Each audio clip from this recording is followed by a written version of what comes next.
Welcome to Africa 360. We're the show that unpacks issues of continental significance that matter to you. If it's about Africa, we'll certainly be bringing it to you here on our program. I'm Chris Maruleng, and this is Africa 360.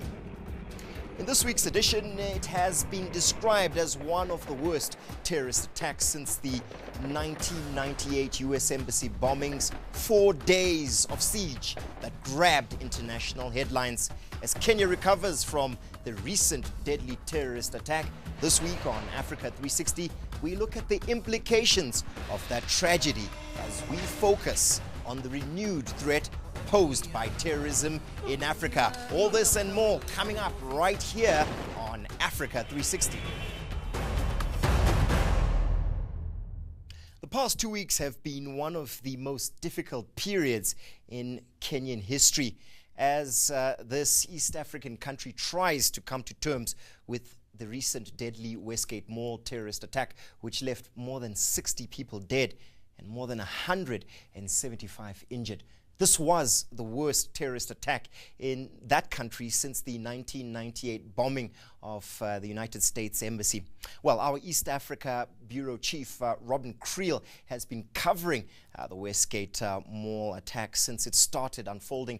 She brings us up to speed on the aftermath of that tragedy and gives us a sense of the extent of the security threat posed by al-Shabab. That's Somali's Islamic militant group, which has claimed responsibility for that attack. The 21st of September 2013.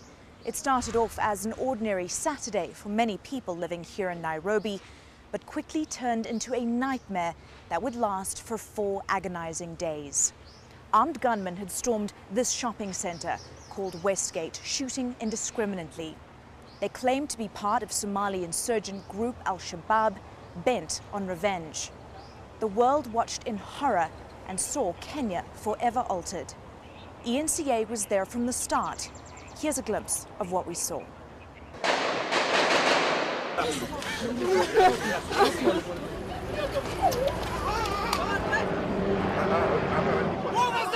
Move aside!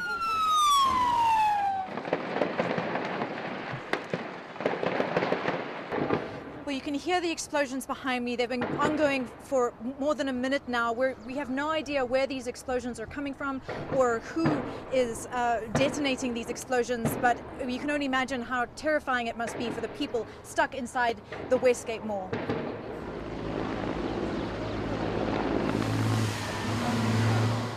Like a scene from a movie. Nairobi's leafy suburb of Westlands in just a few hours transformed into an urban battleground. The Kenyan Defence Forces were called in to neutralize the terrorist attackers who had seized control of a popular mall and potentially dozens of hostages. The attackers killed 67 people that first day. They were shooting and throwing grenades at innocent shoppers, many of whom had small children.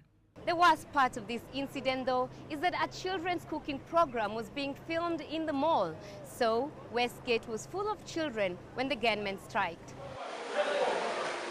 The Al-Queda-linked insurgents are said to have planned the onslaught for months, renting a store in the mall and hoarding weaponry and explosives.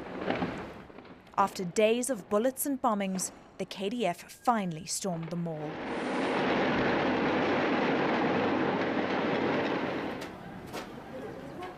And no one really knows what happened next. Explosions, gunshots, a fire that burned for days, and then Westgate finally fell silent. The Red Cross estimates that more than 30 families are still missing loved ones. The Kenyan authorities claim 5 attackers were killed, 9 arrested. Al-Shabab has vowed to keep attacking Kenya and to fill the cities with graveyards till the country pulls its troops back from Somalia, where they're currently fighting the militants. President Uhuru Kenyatta, however, remains committed to fighting terrorism. We will not be intimidated. We will not be cowed. If their desire is for Kenya to pull out of Somalia, my friends, all they need to do is what they should have done 20 years ago, which is put their house in order, and Kenya will come back to Kenya.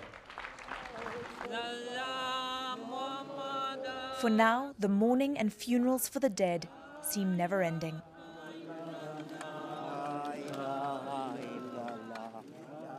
And forensic experts from both Kenya and abroad comb the scene for any clues. Looking into just how this tragedy could have ever happened, searching for the remains of the innocents caught in the crossfire, and tracking down just who was responsible. Robin Creel at the Westgate Mall in Nairobi.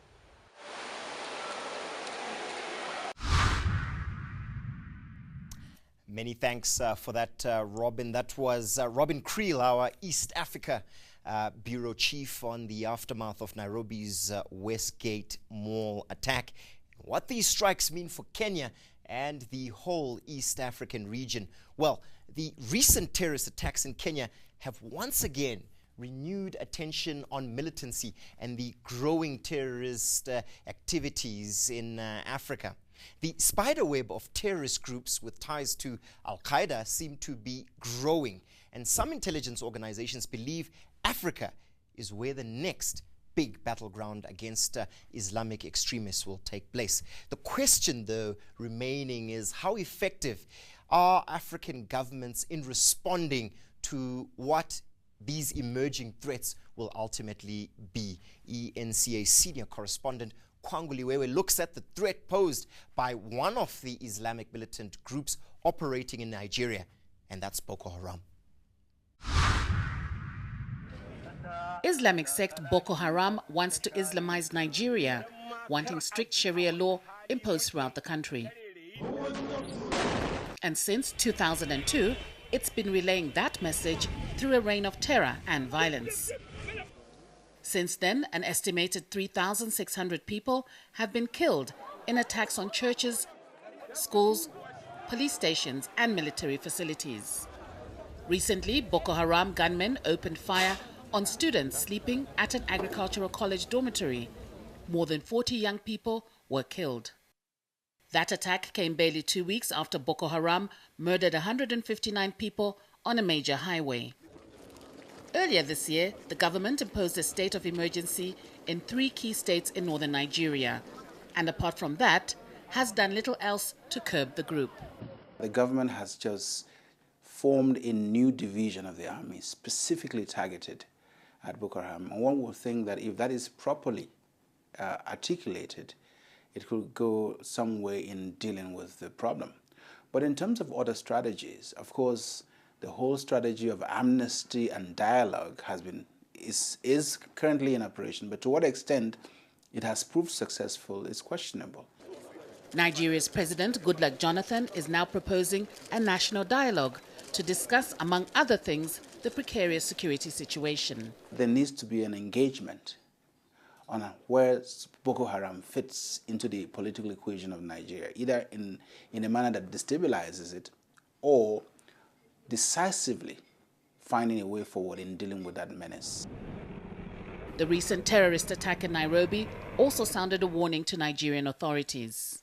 I think the lesson from Kenya's situation is properly policing the borders to ensure that those who come in and go out are properly checked. Nigeria, therefore, needs to be very careful because the borders are a bit porous, particularly in the northern part, and also proper security, internal security policing to ensure that people are safe in public areas.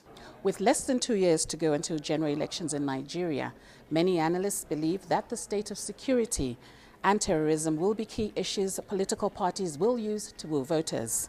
And many believe that curbing Boko Haram could greatly influence whether the incumbent president will retain his position. Kwanguli, Johannesburg. Do stay with us, because after the break, I'll be joined by a panel of experts who will help us unpack this issue on terrorism right across Africa. And that's only on Africa 360.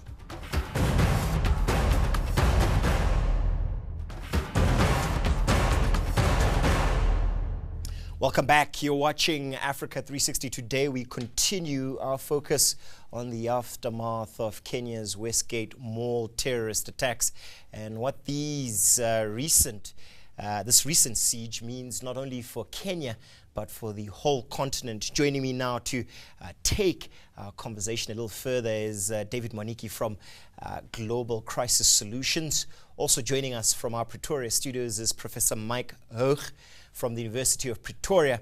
And from our Cape Town studios, we are joined by Ronnie Cassells, who is South Africa's former Minister of Intelligence. Let me start with you, David Mwaniki. You have come out with a report which is titled The Westgate Mall Attacks, Taking Stock and Threading the Issues. What lessons, what are the key takeouts from this recent terrorist attack that we in Africa, outside of Kenya, can learn? I think the most immediate lesson we can learn is the vulnerability that we all face to this kind of attack. The responsiveness and preparedness of our security agencies sometimes is not enough. I mean, Kenya has been on the radar from al-Shabab, where al-Shabab has been threatening attacks on Kenya, has actually even implemented some attacks in different parts of the country in the past. And so one would assume that with that background, Kenya would be more prepared for this kind of attack. So I think the first lesson would be the vulnerability that we all face from an attack like this one. But moving forward, there are also interesting lessons to learn about the multi-agency response to the attack and the siege at the mall. Yep. And the what I would call the elephant in the room, which was managing information around this. But also looking forward, what is unique about this attack? And what did the terrorists do that they haven't done before that was different? Indeed. And for us, there are some lessons around that going forward, looking at security sector reform and strengthening the counterterrorism capabilities and capacities in Kenya. Let me turn to Professor Hoch, joining us from our Pretoria studios. You've been looking at this issue of security throughout the continent. Are African countries prepared to respond to these new threats that we're seeing emerging? And here I'm talking about threats in Nigeria from organizations like Boko Haram, and the most recent one that we've seen in Kenya from organizations like al-Shabab. I think certainly, if we look at the levels at which it's been addressed, the level of the African Union, regional levels, national levels, but I think we should take into account the changes in trends in terrorism in the post-Cold War period, and then perhaps we will understand very briefly just some of the problems that Africa faces. And one of these is the decentralization of Al-Queda after the fall of the government in Afghanistan, of course, and what we are also finding is more indiscriminate attacks, especially where there are possibilities of large numbers of casualties, civilian casualties. And then, of course, we find an increase in religiously motivated terror. It's tending to become one of the main motives. And then also in Africa specifically, we should take into account that one of the problems there are to be found in the question of borders. We've got very porous borders. We've got a very large refugee population. Also in Kenya, we've got Somalians that are actually living in Kenya, but it also hosts a large refugee population, just as in our case. I think what has now become obvious is that these movements in Africa, especially al-Shabab, also Boko Haram, and then also Al-Queda in the Maghreb, have now not only focusing on domestic targets, but international targets. Mr. Cassells, you were the former intelligence minister here in South Africa, and I would imagine that a lot of the countering of terrorism occurs in the somewhat shadowy world of intelligence. During your tenure as intelligence minister, was it your view that our intelligence organizations, particularly here in South Africa, are prepared, are ready, and are equipped to deal with these new emerging threats from asymmetrical warfare seen by terrorists? Well, I would clearly state that with South Africa's intelligence security services, as well as my experience, the rest of Africa, as with the rest of the world, there is the awareness of such a threat, there's the monitoring, there's very importantly the cooperation between services within the country, and in Africa, very impressively, through the African Union and the OAU before, cooperation in terms of intelligence and security at regional and continental levels. But I think we must bear in mind that every single continent has seen shocking acts of terrorism, and these have come as a big surprise, and to very well-resourced countries and states. You know, one refers to America and Britain, European countries, Russia. They've all, as has been the case with Kenya, had shocking acts of terrorism many times over, and these have come as a huge surprise and have seemed to have taken the intelligence services unawares initially. And of course, in the analysis, which always follows, there is the very important aspect of analyzing weaknesses and striving to be better prepared. I think, Mr. Castles, this is a good place to bring in David Mwaniki. It does appear, David, from what we've heard from the former intelligence minister, Ronnie Castles, and indeed from Professor Hoch, that this appears to be a losing battle. It's inevitable. It's just a question of when it will happen. Is this too extremist and sensational? No, I think it's a pessimistic view.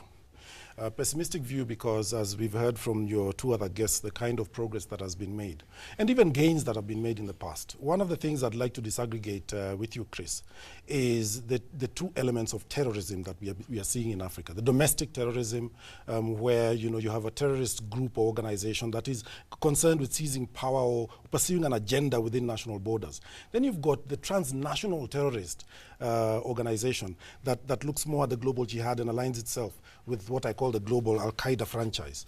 Now, on the domestic front, we've even heard two examples today. For example, in South Africa, where domestic terrorism was put down quite effectively.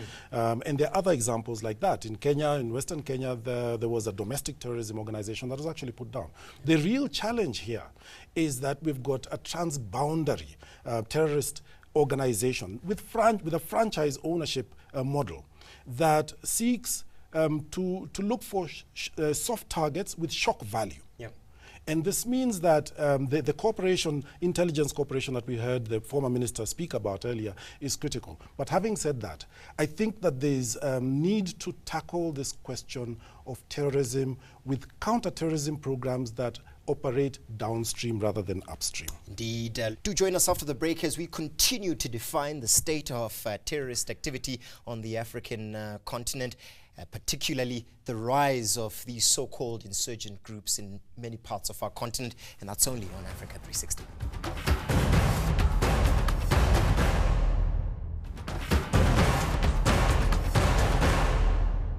Welcome back to Africa 360, and today we're looking at the renewed threat poised by terrorist groups in Africa and some of the preventative measures put in place. This is as Kenya recovers from the recent deadly Westgate mall attack, which claimed more than 60 lives. Let me start with you, Professor Hoch. There have been many definitions of terrorism out there, but how exactly can we define terrorism? Is this an act, or is this really a description of the people who engage in such activities? Well, it's actually both. And if we look at the generally accepted definitions, although the UN still doesn't have a definition, for instance, that's accepted by all the countries, then, of course, it's the use of violence or the threat of violence against civilians mainly and for political purposes. And the political purposes can, of course, include religious, separatist, or cultural, or whatever the case may be. But I think that it's very clear that whether a movement calls itself a liberation movement whether it's just got justification for its actions or not, or a rebel movement. The moment they attack civilians with some type of political or politically linked motive, then of course that is an act of terror.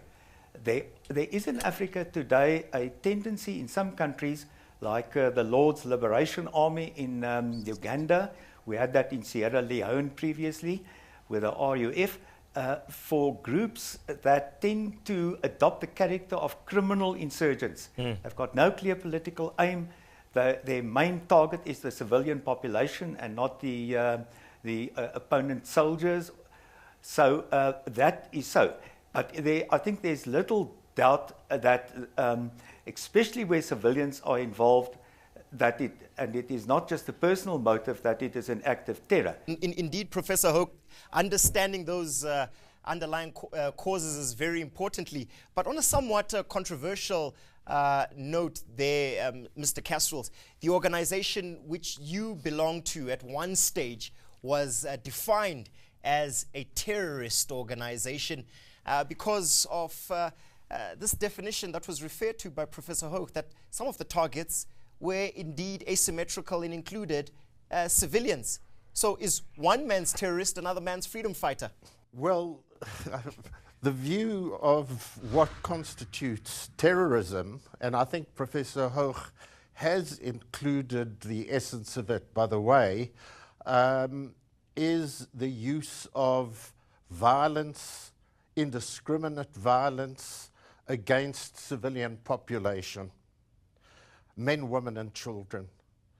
Of course, this can come from the state just as it can come from an insurgency group or liberation movement. But the essence of whether the methods of struggle being waged by a liberation movement, as an example, such as the ANC, was whether its armed actions involved indiscriminate violence against the population, and if that was the case, then that would meet a definition of terror. Now, in any struggle, the anti-colonial struggles, such as in Africa and elsewhere, our struggle against apartheid, struggles against tyranny anywhere in the world and in history, where there are these conflicts that take place between, say, a state and those contesting for power to overthrow dictatorship or whatever, obviously you find civilians caught up in this at times, and this did happen to actually quite a small degree in South Africa. The ANC was adamant, and any time we shifted in terms of our combat actions away from the approach, we reined in our units, and that was that our adversary was the apartheid security forces, in the main, the government, its symbols, its soldiers, its police, etc. There was big debate about the farming community, and there were occasions where there were acts against white farmers, but these farmers were involved in commando units. There were some errors that were made, as I've indicated. So the ANC was never a terrorist organization. It fought a just war for liberation and freedom against a dictatorial regime. Okay, a just war, and that brings us to the question of al-Shabab. Is there any justification for them engaging in this disproportionate and asymmetrical approach targeting mainly civilians? Actually, al-Shabab has lost legitimacy in Somalia. If you follow the recent events of this month, actually last month, all religious leaders and political leaders in Somalia came together and basically said that al-Shabab was a terrorist organization, that they were furthering a religious agenda that did not resonate well with the aspirations of the Somali people, and that they were a proscribed organization. So their legitimacy is lost in Somalia. But going one step further, the military gains on the ground by the African Union mission in Somalia has pushed al-Shabab to very remote and outlying areas. What does that do for al-Shabab? it cuts off the possibility of them for raising the kind of revenue that they were able to do in the past. So what we are seeing is actually a fracture within this organization. Al-Shabab actually has splintered into several different organizations. And one of those, which has adopted the Al-Queda franchise, wants to kind of reinvent itself and raise its prominence in the world. Indeed. Well, that brings us to the end of yet another edition of Africa 360. I've certainly learned a lot about what terrorism is about in its various forms, particularly right across Africa. So we'd certainly like to thank all our guests for joining us in this debate on terrorism. And if you would like to join this debate on Africa, you can certainly do so by finding us on Facebook. You can also follow us on Twitter. Drop us an email on africa360@enca.com. And remember, you're welcome to give us suggestions on topics you'd like us to cover in upcoming editions of your program. So until next time, when we look forward to bringing you Africa like you've never seen it before, many thanks to our guests in Cape Town and Pretoria, and indeed to David Mwaniki. Do take care.